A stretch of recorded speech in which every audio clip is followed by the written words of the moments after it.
Our first chapter in chemistry is on the history of the atom.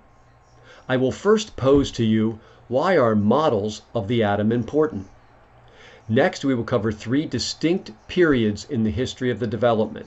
The first period are the theorists. What did the theorists do and why were their actions important? Next, we will cover the alchemists. How did the actions of the alchemists differ from the theorists and why were their actions important? And finally, we will end up with the experimenters.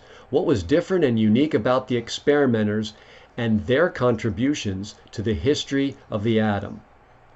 The test on this chapter will be 5 or 6 questions. I will give you all the questions ahead of time, and all you have to do is reproduce the short answer or label the diagrams and pictures. It should be fairly easy, and it gives me a good indication of your success for the remainder of the year. Good luck. This is our first chapter, History of the Atom.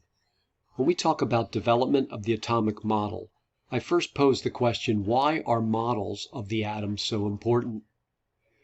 Well, the first and most important is that the atom is too small to be seen. It is so insignificantly small to our perception that if we don't make a model, we won't understand anything about the atom.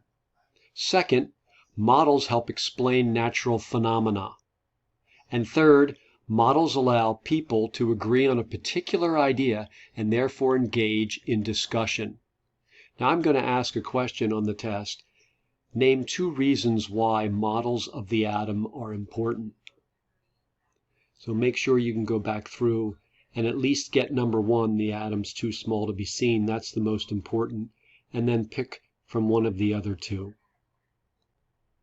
The second question I wish to propose is, if the atom is too small to be seen, how do you obtain information? Well, there are 2 ways to obtain information. Information can be obtained by indirect evidence. That's evidence you get without seeing or touching or hearing. It's the result of something happening. And that's what happens because the atom is so small, you can't see, you can't hear or touch. So you have to rely on other ways to obtain information about the makeup of the atom.